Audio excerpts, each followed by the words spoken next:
Deus, Pai de infinita misericórdia e bondade, Jesus, querido amigo e mestre, mais uma vez, aqui nos reunimos em seu nome, mestre querido, em nome de Deus Todo-Poderoso, solicitando o auxílio do alto, dos trabalhadores desta casa tão querida e amada, para que possamos, apesar das nossas dificuldades, aprendermos ao máximo os ensinamentos que, sem dúvida, nos serão passados pela nossa irmã na tarde de hoje.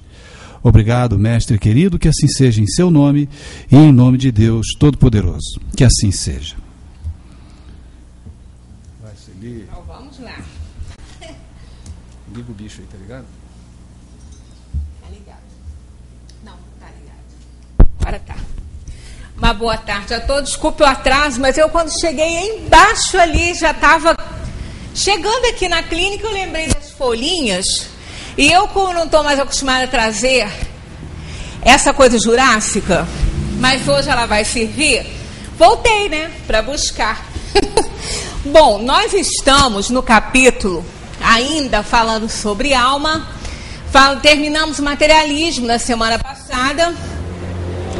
E ficou para a nossa conversa de hoje a alma após a morte. É de muita, assim, curiosidade, não é?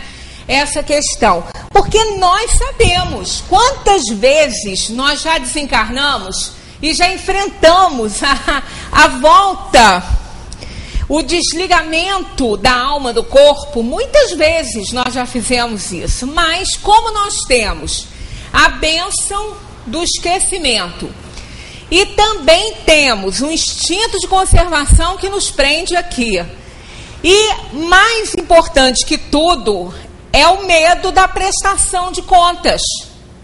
Porque, na verdade, não é bem o medo da morte que nós temos.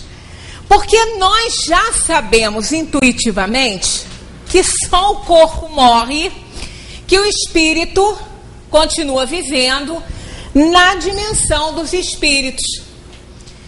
Mas também temos conhecimentos da prestação de contas, e é essa aí que nos aterroriza. Porque não é para ninguém lá que nós vamos prestar contas de nada. É para a nossa consciência, que lá não tem nada que cubra. Aqui a gente ainda pode se enganar, a gente pode botar a culpa em alguém, pode botar a culpa numa situação e a gente se justificar. Mas na dimensão dos espíritos, isso não conta, isso não vale. Então nós sabemos que ao sair dessa terra, nós vamos para a dimensão dos espíritos só com o corpo espiritual. Não tem mais como nós nos escondermos. Aqui nós ainda podemos, assim, se tem uma pessoa que a gente não gosta, não tem muita simpatia, ou que a gente tenha feito alguma coisa a essa pessoa e a gente não quer encontrar com ela, a gente usa de alguns artifícios, né? A gente finge que não vê, atravessa a rua, sei lá, qualquer coisa parecida. Mas lá não tem isso não. Lá não tem como. Ah, mas lá então eu vou ver todos os meus inimigos. Não, você não vai nem ver, porque eles estão presentes no seu arquivo mental. A gente pensa até que ele que vê, mas não vê. Eles que estão no nosso arquivo mental, a consciência está nos cobrando algo que fizemos de errado. Então é como se eles estivessem ali na nossa frente nos cobrando alguma coisa e não tem para onde fugir, porque a gente não são eles que estão ali, é a consciência. E como ninguém foge da própria consciência, então talvez seja esse o maior temor em se tratando de morte, porque já passamos por essa experiência muitas vezes e vimos que realmente morrer não dói, como nós vamos ver aqui no estudo tirado aí do Livro dos Espíritos. Eu trouxe, portanto, o nosso painel jurássico. Meu filho ainda falou: não acredito que você ainda usa isso lá. Falei: eu uso e dá certo. Bem certo. É claro que a hora que estiverem essas folhinhas aí sem condição de uso, não tem jeito. Tem algumas lá que não tem jeito. Essa aqui eu fiz até um remendinho aqui que ela já estava quase rasgando, que é onde fica a dobra, né? Mas se está aqui, escritinho aqui, vale a pena a gente usar, porque sempre reforça mais, né? Com a morte do corpo, a alma volta a ser espírito. Ah, mas ela não era espírito antes? Era, mas é um espírito com corpo, né? Com perispírito e corpo, que normalmente as pessoas chamam de alma, mas é a mesma coisa, era espírito encarnado. Então volta a ser o espírito desencarnado, retorna ao mundo dos espíritos que ela havia deixado temporariamente, ó. Nós não somos daqui, né? Nós somos cidadãos do universo. Nós estamos aqui de passagem. É um período de aprendizado. A gente já passou pelas finalidades da reencarnação e vimos que a gente necessita de provar e expiar. Se não passamos pela fieira do mal, só pela da ignorância, nós vamos provar. E se passamos pela do mal, nós vamos expiar e provar. A expiação é o resgate de dívidas passadas, né? Não só passadas, como da atual também. Através do perispírito, constata a sua individualidade com a aparência da sua última encarnação. Porque isso também é uma dúvida que às vezes, como que se eu não vou ter corpo? Se meu corpo morreu, vai para a terra, como é que eu vou provar que sou eu? Se eu quiser aparecer para alguém, segundo hoje os entendidos lá no programa da Fátima Bernardes, ninguém veio para contar nada, ninguém aparece para ninguém. Se alguém viu, constatou isso, né? Uma parapsicóloga falando que os fantasmas e as assombrações existem, mas não como a gente imagina. Não são espíritos que retornam para nos assombrar, e sim são criações mentais e outras coisas mais, né? Eles têm tanta dificuldade para aceitar o óbvio e dão umas explicações tão esquisitas que é mais difícil a gente compreender o que eles explicam do que aceitar a realidade, que o espírito pode se fazer visível. Já que nós não temos mais o corpo físico, ele se faz visível através do corpo espiritual, do qual o corpo físico era uma cópia. Não é o corpo espiritual que é uma cópia do corpo físico. É o corpo físico que é uma cópia do corpo espiritual.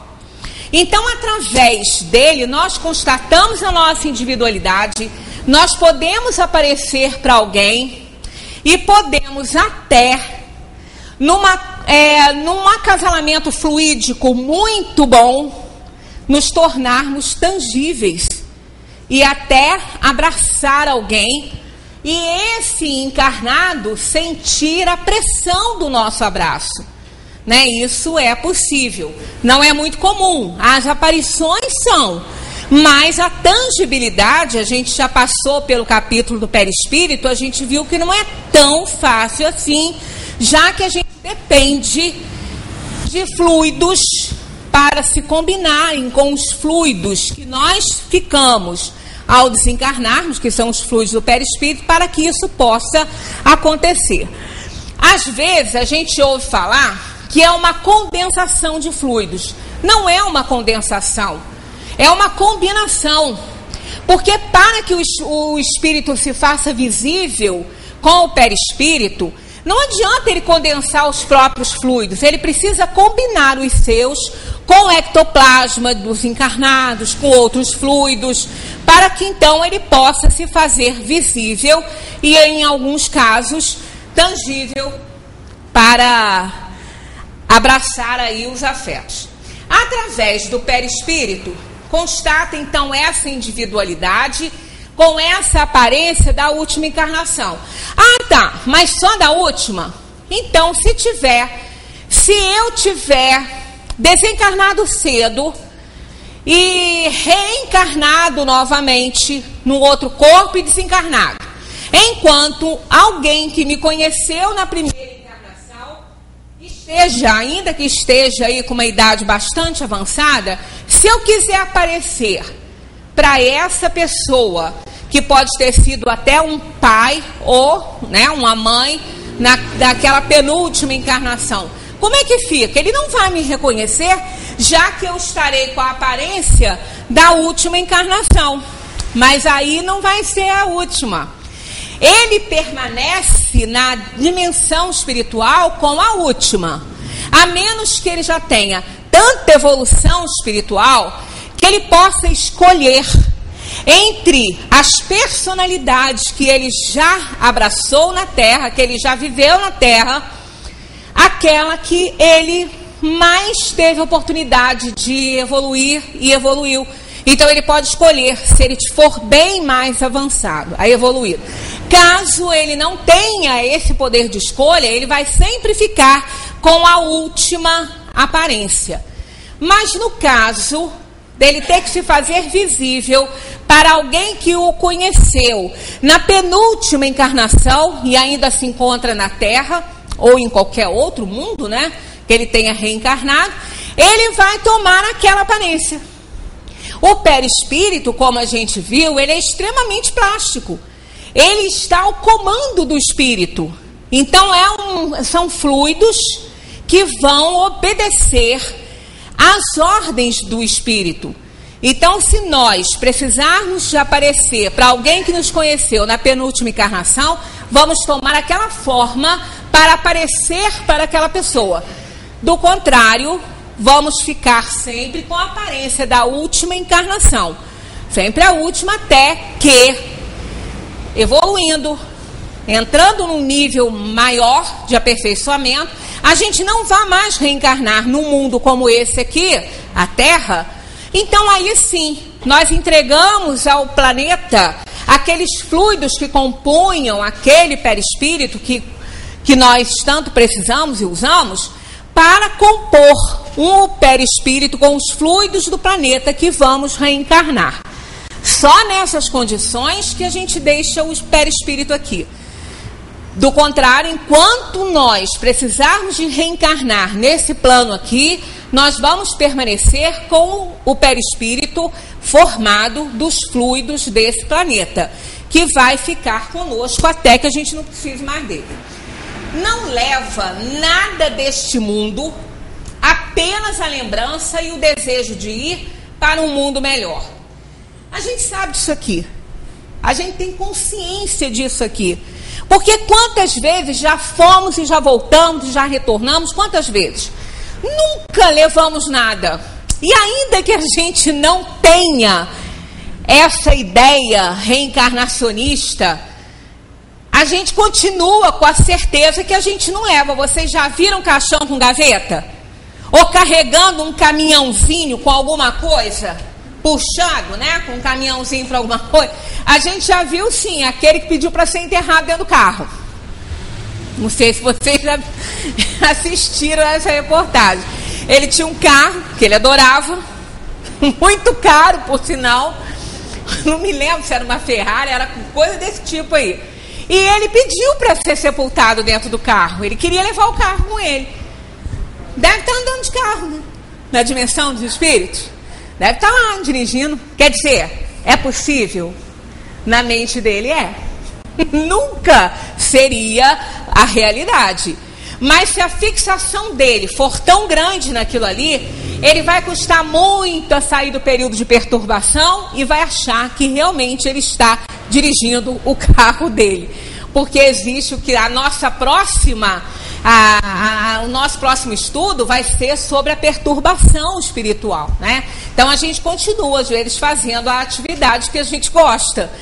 Então nós vemos que seja qual for a fortuna que a pessoa tenha, ela não leva. Ninguém nunca levou nada.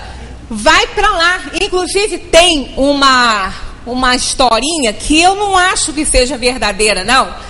Porque o Alexandre Magno foi foi bem bélico, né? Eu acho que ele não teria essa consciência aí. Morreu jovem demais e muito vitorioso, né? Assim, nas suas batalhas. Talvez não tivesse tempo para fazer essa reflexão. Mas tem uma história que diz que é dele, que quando ele ficou doente, também não sei de quê, porque eu procurei, há uma divergência de opinião a respeito, ele pediu que a vigília dele fosse feita da seguinte forma: que os médicos que cuidaram dele carregassem a sua urna, que todo o caminho que ele tivesse que percorrer até onde ele seria sepultado fosse feito em cima das joias, das pedras que ele conquistou para o reinado dele, que elas fossem espalhadas pelo caminho e que as mãos dele ficassem para fora da urna, que eles não fechassem, que as mãos ficassem ali à vista. Isso porque ele queria demonstrar que os médicos do mundo são impotentes para salvar vidas quando elas não têm mais salvação, só quando há possibilidade. Então eles não conseguem salvar vidas, né? E todas, pelo menos, né? E que a caminhada sendo feita em cima daquelas pedras mostraria que não se leva nada deste mundo, que tudo que conquista em termos materiais aqui fica, e que ele passaria por cima daquilo ali e não poderia levar. E as mãos para provar isso, que quando a gente chega de mãos vazias, e quando a gente vai, a gente também vai de mãos vazias. Essa é a história que eu li, que está aí, né, na literatura, mas não sei se é dele não, tá? Vem com o nome dele. Eu acreditaria mais no Carlos Magno do que no Alexandre Magno, porque o Carlos Magno poderia fazer realmente uma reflexão dessa. Mas o Alexandre era bem bélico, acho que ele era até primo de Ulisses na história aí. Então realmente não sei, mas é uma bela história que ilustra muito bem essa situação. Não levamos nada, nossas mãos vão vazias como aqui chegaram, e o mundo não tem potencialidade para nos manter aqui para sempre, né? Então é isso aí que a gente tem que realmente abraçar em termos de conhecimento, porque o sofrimento da alma está ligado à importância que a gente dá às coisas do mundo. A separação da alma do corpo não é dolorosa. Ela não é dolorosa. Os espíritos garantem isso. Ela não é dolorosa e não tem por que ser. Não tem razão para ser.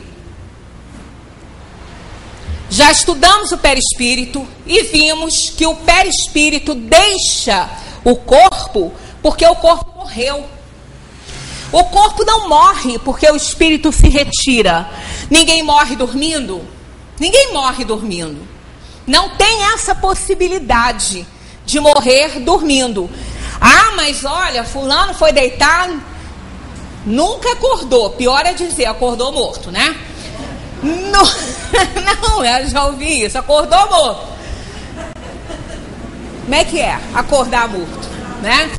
Mas às vezes as pessoas, não, tá, olha que morte boa, né, Magui? Essa é uma boa morte, não é não? Morrer dormindo, nem sente, né? A gente fica conversando, encontrando, ver se existe alguma morte boa pra gente. Como se a gente pudesse escolher, né? Pois é, mas não morre dormindo não. Porque o espírito está ausente do corpo e ligado magneticamente ao corpo. Qualquer coisa acorda. Uma pessoa entrando dentro do quarto, mesmo sem fazer barulho, acorda. Porque há uma imantação do espírito com o corpo muito grande. Então qualquer probleminha no corpo, qualquer desconforto, qualquer desarmonia orgânica que possa nos levar à morte, né, uma dor forte, um infarto, alguma coisa, o corpo, o espírito vai sentir muito antes da morte acontecer. Então ele vai estar presente, ele vai estar presente no corpo quando tudo acontecer. Mas quem também está dormindo acha que morreu dormindo. Mas não é verdade. Então, não há possibilidade de um espírito se ausentar, ou por excitação, ou por emancipação, ou por aquelas práticas que se provoca emancipação, né? As viagens astrais, que muitas vezes a gente ouve as pessoas falarem que fazem. Não há possibilidade disso provocar a morte, não. O espírito vai estar sempre presente no momento que acontecer qualquer coisa, por mínima que seja, no corpo. Então ele vai estar ali. Então há aquela questão da separação, quer dizer, o corpo vai morrer, a alma vai se retirar. Porque não tem mais condição de agir ali. Não tem vida mais o corpo. Então, o perispírito retira os fluidos e pronto, né? Morreu o corpo. Então, não tem dor nisso. Não existe dor para a separação desses fluidos. Então, morrer não dói, segundo os espíritos dizem. O sofrimento passa a ser um prazer para o espírito que vê chegar o fim do seu exílio. Imaginemos uma pessoa na cama há tanto tempo, ou que não esteja há tanto tempo, mas alguém que esteja com muitas limitações, né, com seu potencial físico comprometido e lúcido, né, com a mente ali trabalhando brilhantemente. Olha só, aí algo irreversível, né, que não tenha cura para aquilo que ela está passando. Aí a gente fica imaginando quando acontecer algo que ainda possa fazer sofrer fisicamente alguma coisa, né, uma dor, alguma coisa mais forte, a alma não vai ver isso como sofrimento, ela vai ver isso com muito prazer pela libertação que vai acontecer daquela prisão, daquele corpo doente, daquele corpo problemático, causado por ela mesma, pelas suas imperfeições nessa vida ou em outras, como a gente pôde ver aqui no estudo que fizemos sobre saúde, doença e doente, não é? Porque ao contrário do que a gente imagina aqui no mundo e que estamos acostumados, não é a doença que bota a pessoa doente, é o doente que atrai a doença para ele. Isso é a visão do espiritismo com essa questão da doença e do doente. Então aquela pessoa que sabe que não vai ficar boa, pelo menos teoricamente ela sabe ali que não vai ficar boa, é irreversível o seu quadro, está lhe causando muitas limitações, quer dizer, a dor que ela possa sentir no momento da desencarnação, a dor física mesmo, né, causada por uma dor intensa, por um infarto, ou seja lá o que for, não é motivo de desgosto para ela, não. Sabe que ela está se libertando das amarras da matéria, que não tinha mais condição de dar uma vida, uma boa qualidade de vida. Então ela não vê isso como sofrimento. A separação se opera quando os laços que o prendem no corpo são desligados e não rompidos. Não há um corte, há um desligamento gradativo nesses laços fluídicos com o corpo, né? Na morte natural, pelo esgotamento da vitalidade orgânica, em consequência da idade, o homem deixa a vida sem o perceber. Então, aquela pessoa que está com uma idade mais avançada, a gente sabe que o corpo tem um ciclo de vida. Ele não foi feito para viver para sempre, né? Para viver eternamente, o corpo físico. Então, tem um tempo, tem um ciclo de vida, né? Ele não vai aguentar muito. A média de vida, mais ou menos hoje, do brasileiro, está em torno de 76 anos, com diferença de sexo para homem ou para mulher, não sei qual é a diferença. A mulher está até um pouquinho mais acima dessa média. Mas tem pessoas que passam muito disso aí com bastante saúde, sem grandes problemas. Mas outros já vêm apresentando alguns probleminhas, aí vai acontecendo a falência de um órgão aqui, de outro ali, e assim vai. Aí vai ficando debilitado. Aonde esses órgãos demonstram algum problema, não conseguem mais produzir princípio vital, não absorvem mais, vai perdendo. Até que, num determinado momento, não consegue mais reter. Então apaga a vida, morre, como a vela que se apaga. Já até outras pessoas que nem apresentam nenhuma doença, mas dependendo da idade muito avançada, ele fica muito cansado, a organização física fica cansada, embora não esteja doente, mas começa a perder princípio vital e apaga como uma vela, sem sentir que está indo. Porque não tem como mais a organização física reter os fluidos, então nem sente que está indo. Né? Vai assim, tem gente que fala também que vai como um passarinho, né? Zé Manel costuma falar assim, o quê? Com pedrada? Né? Ele brincava falando assim, eu não quero ir como passarinho não, que a maioria morre de pedrada. Então, realmente, não, mas às vezes o passarinho tem essas coisas, ele está muito bem, quando chega lá, está mortinho no fundinho da gaiola, sem muita explicação, né? Então, não tem realmente que a gente temer, porque essa experiência é bem conhecida de todos nós, né? O desprendimento do espírito não se completa subitamente, isso é muito importante. O desprendimento não se completa de repente. É por isso que se tem que ter muito respeito com aquele corpo que está ali. Porque uma vez, uma pessoa veio até reclamar comigo que ficou muito triste porque o marido que frequentava aqui não quis ir ao sepultamento do pai dela. Aí ela falou, poxa, mas ele gostava tanto de você, por que você não vai? Ah, eu aprendo no espiritismo que o corpo não é nada. Morreu o corpo, ó, já era. Não temos que nos prender a isso.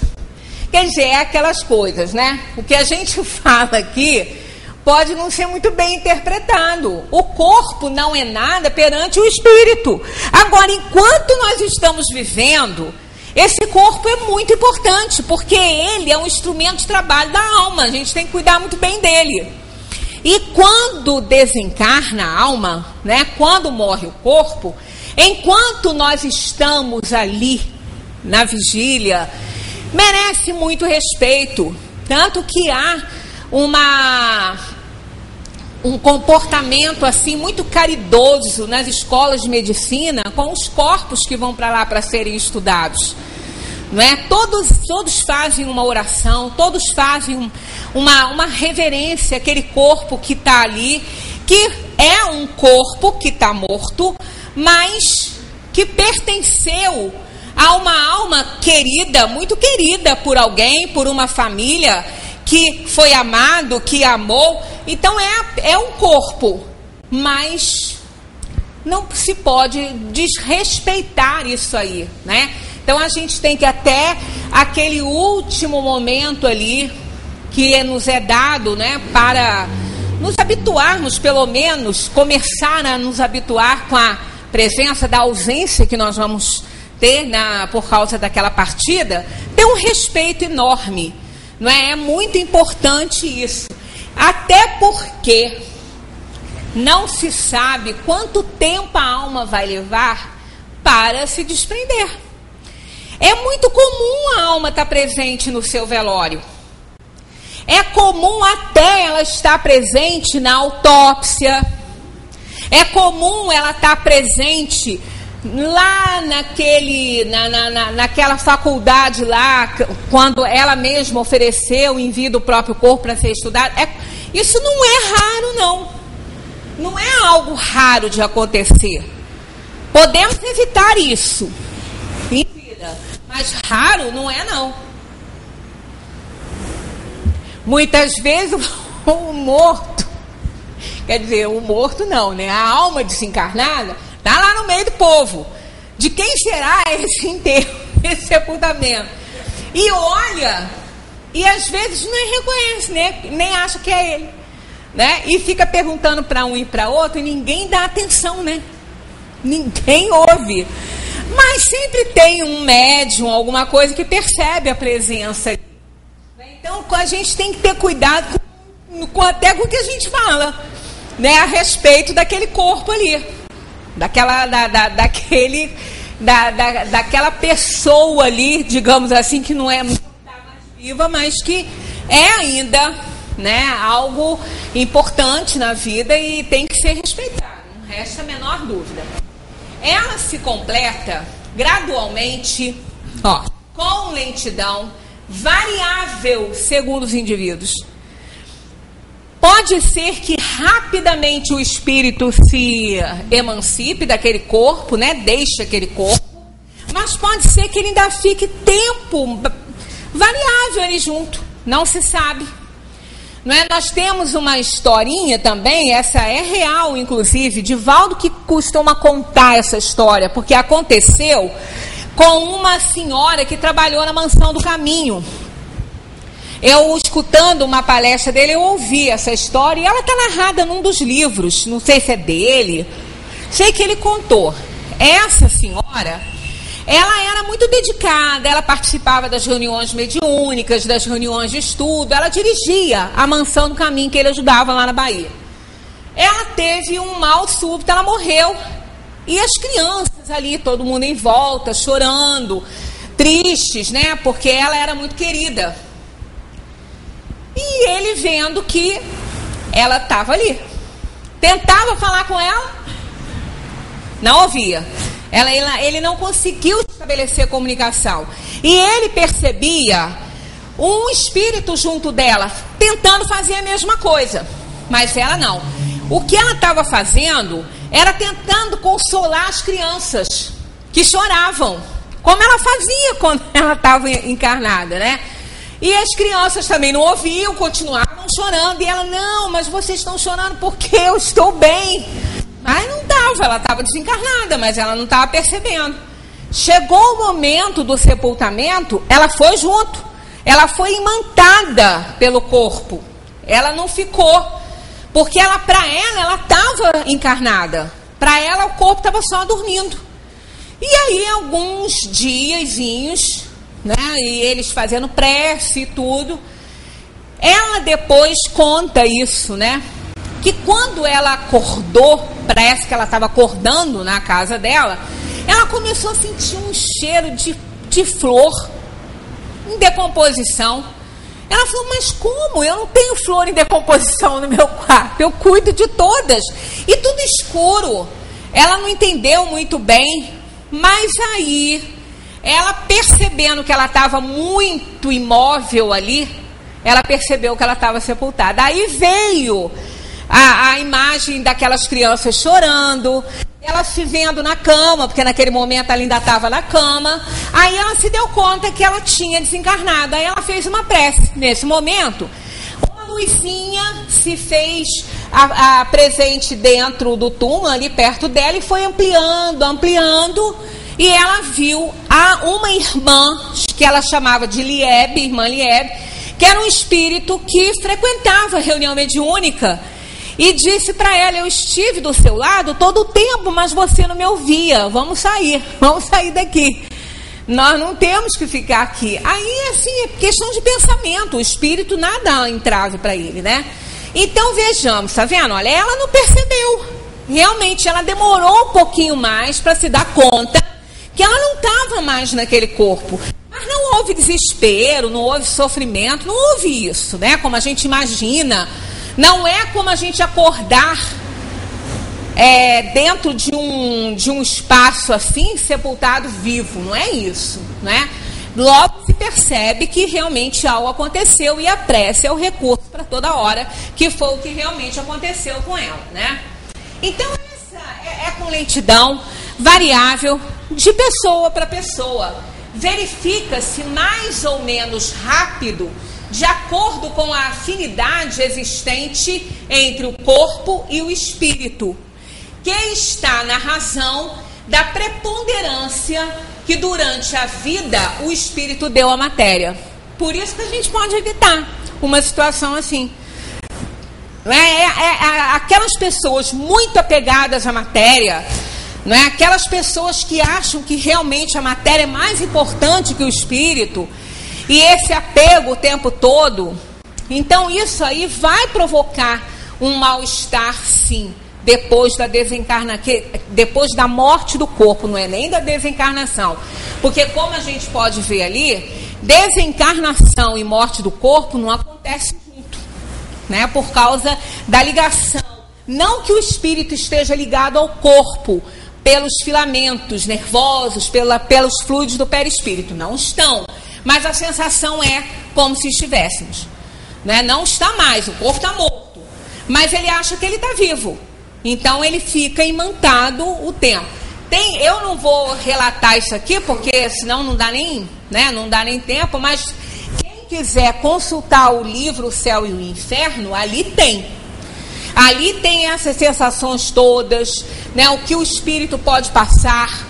Tem alguns que visualizam a própria decomposição do corpo, né? Então existem casos de muito apego. Esses são raros. Esses sim, esses são raros. Muito raros. O espírito logo percebe que tem alguma coisa, e até o próprio espírito protetor que está junto com ele ali vai auxiliá-lo. Mas em casos extremos de apego à matéria, vai ficar. Né? Então, desde cedo, a gente já tem que começar a fazer um trabalho que a gente um dia vai partir. Essa é a única certeza que se tem quando se recebe aí no mundo um bebezinho, né? Reencarnando aqui na nossa família. Que um dia ele sai daqui. A única certeza que a gente pode ter. A atividade intelectual e moral, a elevação dos sentimentos e pensamentos operam um começo de desprendimento mesmo durante a vida corpórea. Tá vendo? Não é difícil, é por isso que a maioria se desprende rápido. Né? Isso é ficar ligado ao corpo muito tempo é que é raro. Isso é muito raro de acontecer. Por quê? Isso aqui, ó, atividade intelectual e moral, isso é uma coisa que nós podemos fazer por nós. É fácil, né? Desenvolver a nossa parte intelectual para entender a vida, entender um pouquinho essa situação toda. E a moralidade, né? Sermos bons, fazermos o bem, nos preocuparmos com o próximo, isso aí também, não é? É da própria natureza humana. Nós gostamos de ajudar. Nós gostamos, às vezes, a gente não sabe como é bom. Aí um dia um amigo chama para fazer uma caridade, alguma coisa, né? Prestar um serviço, qualquer coisa. A pessoa gosta tanto porque vê a felicidade do outro, vê o que pôde fazer para diminuir um pouquinho a dor do outro. Fica tão feliz com isso que isso passa a ser uma prática. Porque o ser humano tem a essência do bem, ele é bom. Nós somos muito melhores do que a gente imagina. Nós somos pessoas voltadas a fazer o bem. Às vezes, as nossas imperfeições nos ajudam aí a praticar algo indigno. Mas, na nossa essência, nós somos bons. A gente precisa descobrir isso. Então, no momento que a gente descobre que alguém convida, a gente vai e faz, a gente quer continuar fazendo aquilo. Né? Porque nos faz bem. E isso vai nos auxiliando, vai vendo, vai nos mostrando que a matéria é muito importante. Mas não é mais importante que o espírito. Uma pessoa pode ter muitos bens, pode ser muito rico, pode ser, né, pode reunir aí um grande patrimônio, mas pode ter, ou alguém muito querido seu, ter uma doença que o seu dinheiro não paga. E quando a gente visualiza isso, a gente começa a entender a nossa impotência diante do mundo. O que realmente conta não é a matéria vai morrer, mas o espírito continua. Então a nossa visão começa a melhorar. E isso provoca, não resta dúvida, um desprendimento grande da parte material. Que a gente sabe que aqui fica tudo aqui. Morte física e desencarnação não ocorrem simultaneamente. O indivíduo morre quando o coração deixa de funcionar. E o espírito desencarna quando se completa o desligamento. Por isso que isso não acontece junto, né? Eu até trouxe aqui algumas palavras, porque isso, às vezes, alguma divergência. Não, só depois que o cérebro morre. Olha, um corpo já pode estar, né, clinicamente morto ali, o cérebro sem funcionar, mas o coração ainda pode estar funcionando. Se ele não estiver funcionando sozinho, ele pode estar funcionando com aparelhos. Tanto que para se fazer a doação de órgãos, havendo a morte encefálica, o corpo fica ligado aos aparelhos para que o coração continue bombeando, para que não se perca os órgãos, para que eles continuem sendo irrigados, né? Mas realmente o coração é aquela bomba que vai bombear, que vai mandar a vida, inclusive para o cérebro. Isso aí tem algumas divergências em grupos, até na questão da morte encefálica mesmo, porque as opiniões se divergem nisso aí, porque muitos dentro da área, né, dizem que não se tem muita certeza para se atestar a morte encefálica. Outros já dizem que os aparelhos são infalíveis. Então, não sabemos. O que nós temos certeza mesmo é o que a doutrina espírita nos mostra e nos ensina, que não se passa aquilo que não se tem que passar. Não sofremos o que não temos que sofrer, então não temos que ter nenhuma dúvida a respeito disso aí. Se o coração, isso aqui é da revista Super Interessante, numa reportagem que eles fizeram sobre essa questão, né? Se o coração parar de bater, a circulação é interrompida na mesma hora. Nos 3 primeiros minutos, a recuperação é quase certa, porque o organismo tem reserva de oxigênio e nutrientes para manter, né? Toda a nossa vida só deixa 3 minutos de economia. Quer dizer, sozinho, sem nada, a gente pode ficar 3 minutos sem que o coração bombeie sangue, porque a nossa organização ainda está carregando. Após isso aí, complica. Mas logo, olha, acaba e as células param de funcionar, né? Então logo acaba, se não for socorrido nesse tempo aí, logo vai acabar e as células deixam de funcionar. As do cérebro puxam uma fila, são as primeiras a morrerem, né? Então, quer dizer, quando o coração para, ele realmente faz todo o mecanismo parar, né? Então, ele funcionando, ele irriga tudo, mas ele não funcionando, então se o cérebro morrer, se tiver uma morte encefálica, tem que se ligar lá os aparelhos para que os órgãos continuem sendo irrigados em caso de doação, né? Para não perder os órgãos. É nos neurônios que são feitas as reações químicas e elétricas mais complexas do corpo, que mais precisam de oxigênio. Para se ter uma ideia, o tecido cerebral recebe 10 vezes mais sangue que o muscular, que realiza uma função mecânica e bem menos complicada, que é o movimento do corpo, né? O mais interessante nessa reportagem que eu achei foi esse parágrafo aqui, ó. No fim, o coração vai parar de bater. Que antes vem falando que o corpo não foi programado para viver eternamente, né? Vai ter um momento que o coração vai parar de bater. No fim, o coração vai parar de bater. A respiração vai cessar. E como uma lâmpada, o cérebro vai se apagar. A vida acaba aí, nesse momento. Nem sempre, nesse momento, os fluidos do perispírito serão todos retirados. Vai que lentamente, vagarosamente, dependendo do apego que o espírito tem ao corpo. Então a vida da matéria acaba ali. Mas olha que frase importante, mas a morte não. Ela está apenas começando. Isso é da ciência, né? Mas por que isso, né? A vida, quando acaba no corpo físico, a morte vai começar. Ela termina e a morte começa. A morte não acontece, a morte total do corpo não acontece exatamente quando o coração parou de bater e parou de bombear e parou de irrigar órgão. Não é ali. Ali acabou a vida. E a morte vai começar a acontecer ali. Então, muitas transformações vão acontecer naquele corpo, gradualmente, até que a morte do corpo se instale.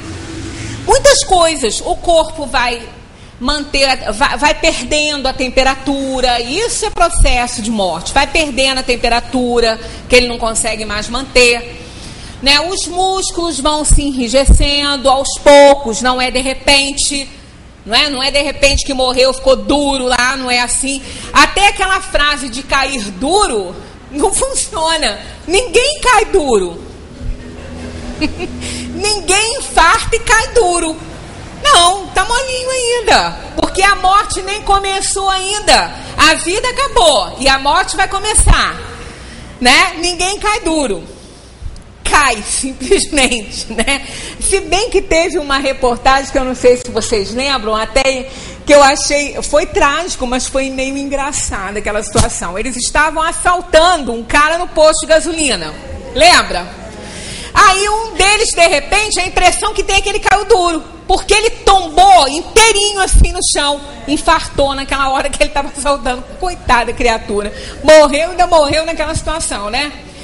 Ali deu a impressão que ele caiu duro, mas ninguém cai duro não, porque o processo de morte que começa na hora que a vida termina, ele vai demorando alguns dias, né? Alguns dias. Então, ele vai perdendo temperatura, os músculos vão se enrijecendo aos poucos. Por causa disso, é que às vezes corpos são encontrados com um joelho um pouquinho elevado, assim, por causa da contração muscular. Os dedos também se fecham um pouquinho, por causa da contração muscular. E vocês já ouviram falar que cabelo cresce, unha também? Tem gente que fala, não, depois que morre, cabelo cresce. Não cresce nada. Os tecidos, é que com a perda dos fluidos, os tecidos vão se retraindo. E ao se retraírem os tecidos, tem cabelo ali embaixo, que vai aparecer. Aí vai aparecer que cresceu, não cresceu, os tecidos que se retraíram. Igual, vamos fazer uma comparação na pata de um gato. O gatinho tem aquela patinha linda, mexe com ele para ver o que vai acontecer. Ele vai retrair e vão aparecer as garras, né? Então é aquela retração que provoca as garras. É a retração do tecido que provoca uma barba de homem aparecer maior, né? As unhas aparecerem maiores. Então não é que cresceu. É todo o processo de morte acontecendo, né? Se desenrolando por ocasião da perda da vida. Isso também acontece na dimensão espiritual. A morte, da mesma maneira que ela não acontece repentinamente junto com a parada da vida, né, com a perda da vida, a desencarnação também não. Leva um tempo para que o espírito se desligue, leva um tempo para que ele compreenda, ele fique imantado ao corpo, né, sem sofrimento. O fato dele ficar imantado ao corpo não quer dizer que ele vai ficar sepultado junto com o corpo, não. Ele está recebendo ainda aquela carga energética, porque ele não conseguiu se desligar ainda. Não se completou totalmente a desencarnação dele. Não vamos ligar isso aos fluidos ligados ao corpo, não tem mais. Está morto, está morto. Tanto que numa cremação, por exemplo, por mais ligado que o espírito esteja ao corpo, ele não vai sentir como se ele estivesse sendo queimado vivo, não. Não é essa a sensação. Ele vai ter uma percepção daquele acontecimento ali, porque ele está imantado ao corpo. Mas ele não vai ter a sensação de estar sendo queimado, não. Ele vai ter uma percepção, pode haver algum sofrimento? Pode, pela imantação dele. Mas não se apavorem com isso não, porque se ele tiver imantado ao corpo e tiver algo, né, desagradável como resultado disso, ele vai ter na decomposição do corpo também, né? Então, não é... e são coisas que com certeza nós podemos evitar. E como na doação de órgãos, a mesma coisa... mesma coisa.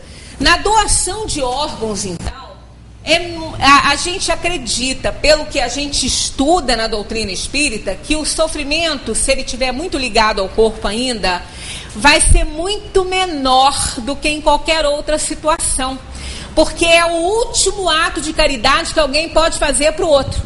É doar aquilo que ele, né, no fim de tudo, aquele corpo vai para a terra.